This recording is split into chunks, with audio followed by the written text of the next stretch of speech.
고린도전서 6장을 통해서 예수 그리스도의 부활을 전하는 목사님은 저밖에 없을 겁니다. 이 부활주가 되면 특별하게 말씀을 해야 되는데, 우리 하나님께서 우리 교회에 주신 말씀이 늘 한 장 한 장 차례대로 주기 때문에 그 가운데서 부활을 찾는 것은 너무나 신비한 일이고 또 감사한 일입니다. 그런데 오늘 고린도전서 5장에 그 비밀이, 부활의 비밀이 숨겨져 있는 거예요. 그 부분이 어디냐 봤더니 7절 함께 읽어보겠습니다. 시작. 너희는 누룩 없는 자인데 새 덩이가 되기 위하여 묵은 누룩을 내버리라. 우리의 유월절 양 곧 그리스도께서 희생되셨느니라. 아멘. 예수 그리스도를 통한 구원은 하나님의 구원입니다. 그리고 하나님의 구원은 반드시 이 특징이 있어요. 모든 다른 구원들, 세상이 말하거나 다른 신들이 말하는 구원과 차이점이 있는데, 그 가장 큰 대표적인 하나님의 구원의 특징이 뭘까요? 생명. 그 생명을 어떻게 구원했냐라고 보면 따라해보세요. 구속. 하나님의 구원의 특징은 구속이에요. 구속을 다른 말로 하면 대속이라고 해요. 구속은 구원할 구자에다가 속죄할 속자가 되겠죠. 대속은 대신할 대자에다가 속죄할 속자가 돼요. 다시 말해 하나님의 구원은 반드시 우리가 하는 게 아니에요. 우리 스스로 어떠한 우리들의 능력이나 우리들의 어떠한 의지나 우리들의 계획이나 우리들의 뜻으로 하나님의 구원은 성취될 수가 없어요. 하나님의 구원은 반드시 죄인을 대신할 수 있는 대속이라는 걸 깨닫는 저와 여러분 되기를 원합니다. 그래서 하나님의 구원은 어떠한 특징이 있는가를 구약과 신약을 이렇게 비교적으로 오늘 여러분께 전하고 싶어요. 이 구속은 죄의 세계에 하나님이 오시는 거예요. 죄의 세계엔 하나님이 오실 수 있을까요? 없을까요? 없습니다. 물과 기름하고 똑같은 거예요. 그런데 죄의 세상에 하나님이 오시는 거예요. 하나님이 오신다는 것 자체가 무엇을 의미하냐면 구원을 의미하는 거예요. 하나님이 오시지 않으면 심판이 되는 거예요. 그런데 하나님이 죄의 세계에 오신다는 것은 심판과 구원이 같이 이루어진다는 거예요. 심판은 나중에 하고 구원은 현재적으로 일어나는 게 아니라 하나님께서 오신다는 것이 구원을 우리에게 나타내고, 또 하나님이 죄된 세상에 오신다는 것은 뭘 의미한다? 심판을 의미하는 것을 여러분 깨닫기 바랍니다. 그럼 먼저 하나님이 죄된 세상에 오신다는 우리가 어떠한 단어로 형용할 수 없는데 우리가 쓰는 단어로 한다면 행위라고 합시다. 하나님의 행위. 하나님이 죄된 세상에 오시는 행위가 뭐가 되냐면 자기 희생이 되는 거예요. 무엇을 어떻게 하고 무엇을 어떻게 만드는 게 자기 희생이 아니라 하나님이 죄된 세상에 오시는 게 뭐가 되는 거예요? 자기 희생이 되는 거예요. 자녀가 물에 빠졌어요. 물에 빠졌는데 자녀는 물에 빠져 있는데 부모는 보기만 해. 그러면 부모는 희생했다고 합니까? 희생하지 않았다고 하잖아요. 그럼 부모의 희생은 나 구할 거야 말한다고 해서 희생되는 겁니까? 아니죠. 그럼 부모의 자기 희생은 어디에 있는 거예요? 부모가 물속에 들어가는 거예요. 그 자녀를 구하던 같이 죽던 상관없이 그 물속에, 자녀가 빠진 물속에 부모가 들어가는 게 자기 희생이 되는 거예요. 우리가 목사님을 도와준다고 하거나 성도를 도와준다고 하거나 가족을 도와준다고 하는 거에 있어서 구원을 해주면 내가 나 좀 일 끝나고 너 도와줄게. 이건 구원이 아니죠. 내가 조금 기다리고 있어봐. 내가 소방관 부를게. 119 부를게. 그러면 그건 구원이 아니죠. 근데 어떠한 어려움에 처해 있을 때 그 자리에 내가 가주는 거예요. 있어요. 그럼 제가 여러분들에게 가주는 거예요? 그러면 제가 뭐 하는 거예요? 자기 희생을 한 거라는 거예요. 다시 말해 희생이라는 것은 뭐냐면 심판받는 그 곳에 우리가 가는 거예요. 가게 된다면 그것이 자기 희생이 돼서 뭘 나타나게 되냐면 구원을 나타나게 되는 것을 깨닫는 저와 여러분 되기를 원합니다. 구약과 신약에 있어서 하나님의 심판이 이렇게 두 번 나타난 거예요. 우리는 신약에 있어서 하나님의 심판을 먼 장래의 일이라고 생각하는데 저는 그렇게 전하고 싶지 않습니다. 절대 그렇지 않습니다. 그래서 구약과 신약에 있어서 하나님의 구원은 어떻게 이루어지는지를 살펴보면 하나님의 심판이 어떻게 이루어지는지를 살펴봐야 되는 거예요. 하나님의 구원은 살펴보면서 하나님의 심판을 찾지 않으면 하나님의 구원이라는 걸 깨달을 수가 없는 거예요. 다시 말해 우리는 신약과 구약에 있어서 하나님이 구원하시러 이 땅 죄악된 세상에 오셨다는 거예요. 그럼 그 오셨다는 것들이 어디에 나타나냐면 구약과 신약에 나타난 심판의 나타남을 깨닫는 저와 여러분 되기를 원합니다. 그래서 구약의 출애굽기 12장을 살펴보면 찾지 마시고요. 출애굽기 12장을 살펴보면 애굽에 10가지 재앙을 내리시는 하나님을 찾을 수가 있어요. 그 부분을 우리가 말씀을 읽어보면 하나님께서 누구를 심판한다고 오세요? 누구를 심판하러 오시는 것 같아요? 애굽의 왕 바로 아닙니다. 누구를 심판하러 오냐면 애굽의 이방 신들을 심판하러 오세요. 그러니까 하나님께서는 애굽의 이방 신들을 심판하기 위해서 오신 거예요. 근데 그 심판하러 오셨을 때에 10가지 재앙에서 애굽에 있는 누구를 이스라엘인들을 구원하는 역사가 일어난다는 거예요. 여러분 이걸 깨닫는 저와 여러분 되기를 원합니다. 그동안 우리가 하나님에 대한 구원을 정말 감사하고 은혜롭고 뼈저리게 우리가 깨닫지 못했다면 그것은 하나님의 심판을 깨닫지 못함에 있다는 걸 여러분들은 명심하기 바라요. 그래서요 하나님께서 애굽의 이스라엘인들을 구원하러 오실 때 애굽의 모든 이방신들은 뭐 한다는 거예요? 심판받았다는 거예요. 비교적으로 신약에 있어서 예수 그리스도께서 십자가에 못 박히시고 사흘 만에 부활하신 것은요 하나님의 뭐가 나타나는 거예요? 심판이 나타남을 깨닫는 저와 여러분 되기를 원합니다. 하나님께서 심판하셨다는 거예요. 누구를 심판했을까요? 애굽의 이방신을 심판한 게 아니라 사망의 음부의 모든 악과 사단들을 심판하신 거예요. 사망 권세를 심판하신 거예요, 여러분. 이거를 여러분들이 이거를 잊으면 절대 안 된다는 거예요. 예수 그리스도의 십자가와 예수 그리스도의 부활은 사망의 심판을 의미하는 것을 깨닫는 저와 여러분 되기를 원합니다. 그 심판 중에서 그러면 하나님은 어떻게 우리를 구원하셨냐는 거예요. 그럼 두 번째로 그 방법을 찾아야 되지 않겠습니까? 하나님의 구원 방법은 동일합니다. 내가 악을 심판할 동안 너희들은 죄 없는 곳에 머물라는 거예요. 다시 말해 하나님의 우리들을 구원하는 방법은 개인적인 특별한 방법이 아니라 하나님께서 말씀으로 언약해준 죄 없는 곳에 거쳐야 돼요.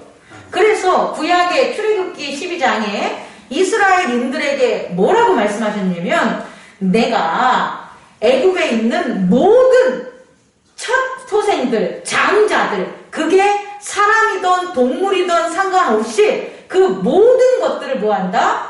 심판하러 죽이러 올 때에 너희들이 뭐 없는 죄 없는 어린 양이나 염소를 잡아가지고 뭐하라는 거예요? 그 피를 너희들이 거주하는 문설주에 뭐하라는 거예요? 가르라는 거예요. 그 피를 바르고 너희들은 뭐 있어야 되냐면 깨어 있어야 돼요. 너희들은 그때 뭐를 하고 있어야 되냐면 그 고기를 뭐하라? 구워서 삶아 먹으면 안 돼요.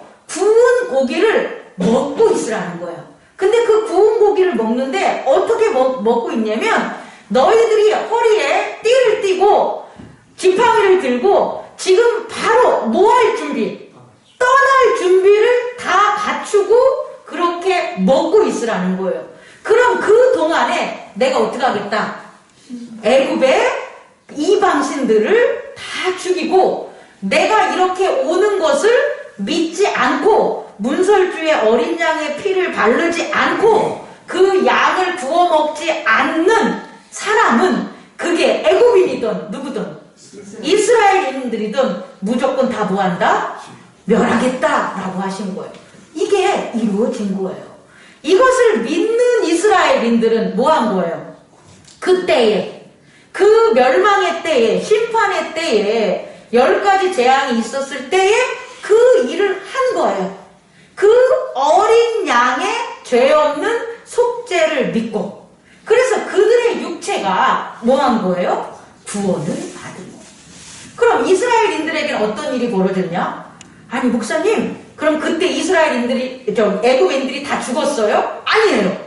애굽인들이 다 죽은 게 아니라 애굽의 장자들이 다 죽은 거예요. 그럼 이 의미는 뭐냐면 하나님께서 말씀하시는 장자의 심판은 더 이상의 생명 연장을 하지 않는다는 거예요.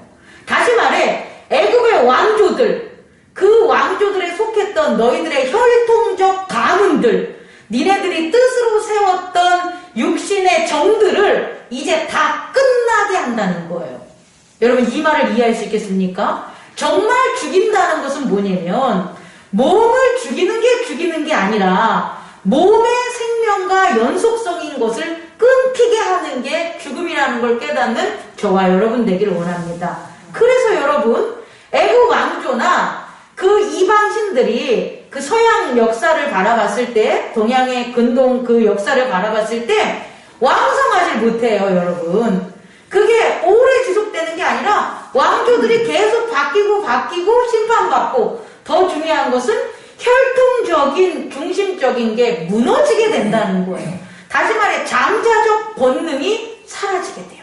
장자의 고난이 사라지면 우리가 흔히 말하죠. 우리 100년 전만 해도 대가 끊기는 걸 뭐 하는 거예요? 사람들은 가장 싫어했지 않습니까? 근데 대가 어떻게 된 거예요? 끊긴 거예요.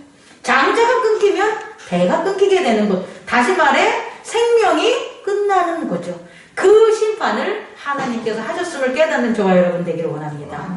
세 번째는요. 그럼 이러한 심판에 있어서 하나님께서 하신 게 뭐냐면 그렇게 문설주의 어린 양의 피를 바르고 어린 양, 죄 없는 양을 먹은 그 육신들은 뭐 한다는 거예요? 하나님이 구원해 주셨다는 거예요. 근데 그 구원의 의미가 뭐냐면 그곳에서 계속 사는 게 아니에요. 그곳에서 사는 게 아니라 그렇게 구원받을 자를 하나님이 뭐 한다는 거예요? 인도해 낸다는 거예요. 어디로? 하나님의 땅으로. 하나님이 계획해놓고 예정한 땅으로 그들을 인도해 낸다는 거죠. 그 인도해 nem으로 그들이 어떻게 되냐? 변화된다는 거예요. 애굽에 살고 있었던 종이 아니라 하나님 나라의 제사장의 민족으로 바뀌게 된다는 거예요. 이게 하나님의 구원이라는 거예요. 하나님의 구원은 일시적으로 뭐 어려웠을 때 하나님 저 돈이 1000,000원이 부족합니다. 그래 내가 너한테 1000,000원 줄게. 이게 하나님의 일시적 구원이 아니라는 거예요. 하나님 제가 아파 죽겠습니다. 제가 암인데 저를 살려주십시오. 그래서 그래 내가 네 암덩어리를 다 치료해줄게. 내가 너 구원해줄게. 이게 아니라는 거예요. 이 단기적 구원이 아니라 하나님은 그곳에서 그를 죄 없게 만들어서 괜찮아 들어와 죄 없게 만들어서 그를 하나님의 나라로 뭐 한다는 거예요? 이끈다는 거예요. 그 이끌어가는 게 뭐냐? 변화된 그 하나님의 자녀가 뭐냐라고 보면 제사장의 민족이 된다라는 거예요. 그래서 이스라엘이 하나님의 제사장 나라, 제사장 민족이 된 거예요. 그리고 네 번째로는 이 제사장 민족이 가면 이제 살아갈 때에 가나안 땅에 갔었을 때 어떤 일들이 벌어집니까? 똑같은 이방신들이 있잖아요. 애굽에서 섬겼던 신보다도 더 강하고 더 악질인 가나안의 신들이 있다는 거예요. 그러면 그 신들을 물리칠 수 있는 권능을 이스라엘인들에게 줬을까요? 안 줬을까요? 줬다라는 거예요. 그 준 게 뭐냐? 6월절 어린 양의 피를 기념하라는 거예요. 다시 말해 하나님은 애굽에서 6월절 어린 양의 그 피와 그 제단으로 말미암아 심판에서 이스라엘인들을 실질적 경험적으로 건지셨죠. 근데 그 실질적 경험적으로 건지신 그걸 믿고 그대로 가나안 땅에 가서 그와 같은 6월절 예배를 드리면 실제적 경험적으로 가나안에 있는 이방 신들을 하나님께서 물리치실까요? 안 치실까요? 물리치신다는 거예요, 여러분. 이걸 깨닫는 저와 여러분 되기를 원합니다. 다시 말해 구원은 여기에 있다라는 거예요. 구원은 하나님이 이 땅에 오셔가지고 죄악된 이방신을 물리치고 그를 표즘 죄 없는 곳에 이끌어서 그 6월절 어린 양의 피를 믿는 자들에게는 그들을 보호해주고 그들을 이끌어 가시는 게 하나님의 구원임을 믿는 저와 여러분 되길 원합니다. 그래서 여러분 이것을 믿는 자들은 믿었던 자들은 설령 그들이 뭐 했으래도 죽을지라도 그들이 죽어서 그들의 영이 음부에 가 있어 사망에 갈지라도 그들을 다시 어떻게 하신 거예요? 부활시킨 거예요. 부활하게 라이즈 시킨 게 하나님의 구원임을 믿는 저와 여러분 되기를 원합니다.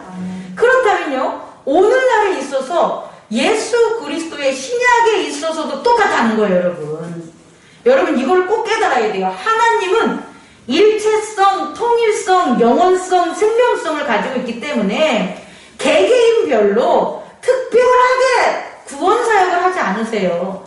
하나님은 동일한 방법으로 나타나시고 동일한 조건으로 역사하시고 동일한 은혜를 베푸심을 우리는 깨닫기 바랍니다. 신약에 있어서 예수 그리스도가 이 땅에 오신 것은 바로 이 6월절 예배를 재현한 거예요. 이스라엘인들이 그렇게 가나안 땅에 가서도 6월절 어린 양의 제단으로 이방신들을 물리쳤을 때는 하나님이 괜찮으셨겠죠. 그런데 이들이 제단을 더럽히고 6월절 어린 양의 피로 그들의 그 보혈의 속죄함이 있는 게 아니고 그들이 죄 있는 양들을 먹여 제끼고 죄 있는 피들을 바름으로 이방신들을 물리칠 수 없었던 거예요. 그래서요, 그들은 육체 또한 이방신들에 의해서 단어가 생각이 안 나. 이방신들에게 빼앗기게 된 거고, 그 빼앗김의 됨으로 말미암아 이제 어떻게 된 거예요? 육체의 더럽힘이니 그들 안에 있는 율법도 어떻게 되는 거예요? 언약도 더럽힐 수밖에 없었게 된 거죠. 그래서요, 구약에 있어서는 하나님이 심판한 게 하나님을 모르는 자들을 심판했단 말이에요. 그런데 신약에 있어서는 하나님이 왜 심판을 하시냐면 하나님을 모르는 자를 심판하러 온 게 아니라 하나님을 거짓되게 전하는 자들을 심판하러 오신 거예요. 다시 말해서요, 신약에 있어서 예수 그리스도께서 오신 건요, 사실상 애굽인들과 이방인들을 심판하러 오신 게 아니라 하나님을 따랐던 이스라엘 민족들을 심판하러 온 거예요. 이스라엘 하나님의 언약을 가진 자들이 거짓된 제사장과 거짓된 율법학자들과 거짓된 선지자들을 하나님께서 어떻게 하신 거예요? 심판하시기 위해서 예수 그리스도를 통하여 이 땅에 오셨다는 거예요. 그래서 예수 그리스도가 로마인과 대척을 했습니까? 예수 그리스도가 이방인과 대척을 했습니까? 아니죠. 예수 그리스도는 하나님을 잘못 섬기는 이스라엘인들을 향하여 독사의 자식이라고 세례 요한과 같이 그들의 멸망을 뭐한 거예요? 선포하셨음을 믿는 저와 여러분 되기를 원합니다. 구약과 똑같이 신약에 있어도 예수 그리스도가 6월절 어린 양의 제단을 십자가에 못 박혀 돌아가심으로 그리고 부활하심으로 그분이 그 제단을 바로 새롭게 세운 거예요. 그런데 구약과의 차이점이 있다면 예수 그리스도를 통한 제단이기 때문에 그 눈에 보이는 물질 물질적인 어린 양의 제단하고는 차이가 있다는 거예요. 여기서는. 예수 그리스도의 제단은 겉사람에 대한 이 구원이 아니라 우리 안에 있는 속사람의 구원임을 깨닫는 저와 여러분 되기를 원합니다. 구약에 있어서는 이스라엘인들의 겉사람을 구원해서 그들의 겉사람들이 하나님을 섬기는 제단과 나라를 허락했다면 신약에 있어서 예수 그리스도의 구원은 그 겉사람이 아니라 속사람, 그리스도의 몸과 성령으로 거듭난 속사람을 구원하는 구원 사역임을 깨닫는 저와 여러분이 되기를 원합니다. 그래서 우리의 속사람이 살 수 있는 길은 뭐밖에 없다? 예수 그리스도의 피를 뿌리는 거예요. 예수 그리스도의 피를 바르는 거예요. 어디에? 어디에 바를까요? 이스라엘인들은 자기 집에 발랐잖아요. 신약에 있어서 우리들은 어디다 발라야 되냐면 교회에 발라야 되는 거예요. 교회의 문설주에, 교회의 문에 누구의 피가 있어야 되냐면 예수 그리스도의 희생의 보혈이 뿌려져 있어야 돼요. 또 하나는 그 예수 그리스도의 피의 언약이 뿌려진 교회에서 뭐라고 있어야 되냐는 거죠. 우리 구약에 있어서는 어린 양의 고기를 나눠 먹어서 양이 많으면 없는 이웃집 사람도 불러서 같이 그 양을 먹어야 되는 거예요. 그러면 오늘날에 있어서 우리들의 구원은 뭐가 되냐면 교회 안에서 예수 그리스도의 몸을 뭐 하는 거예요? 나눠 먹는 거예요, 여러분.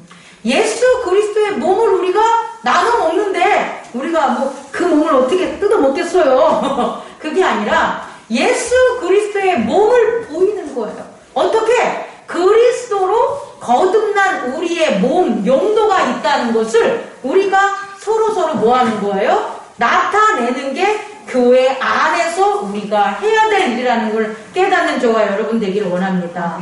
마지막으로요. 그것을 하고 있어야만 하나님이 뭐 하는 거예요? 지금 심판하시고 계시다는 거예요, 여러분. 어디를 심판하고 계시다는 거예요? 어디를? 예수 그리스도를 믿지 않는 자들을 심판하고 있다는 거예요. 여러분 꼭 깨닫기 바랍니다. 6월절 구약에 있어서 출애굽기 12장에 심판은 누가 받았어요? 애굽인이 받았어요? 이스라엘인이 받았어요. 출애굽기 12장에 애굽의 10가지 재앙에서 심판받은 것은 6월절 어린 양을 믿지 않는 자가 심판을 받은 거예요.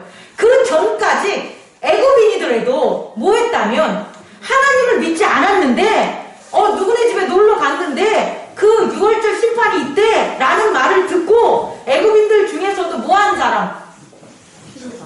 피를 바르고 어린 양의 그걸 믿고 한 사람은 구원을 받았을까요? 못 받았을까요? 받았다는 거예요. 근데 이스라엘인 어제까지만 해도 9가지 재앙은 하나님이 살아계셔 하다가 6월절 심판에 있어서 그 어린 양의 제단에 있어서 하나님이 여기를 왜 오시는데 하나님이 오시는 것은 우리가 죽은 후에 사후세계야. 그래서 이스라엘인들이 그걸 믿지 않고 어린 양 6월절에 그 믿음이 없었던 사람은 이스라엘인들이라도 어떻게 되는 거예요?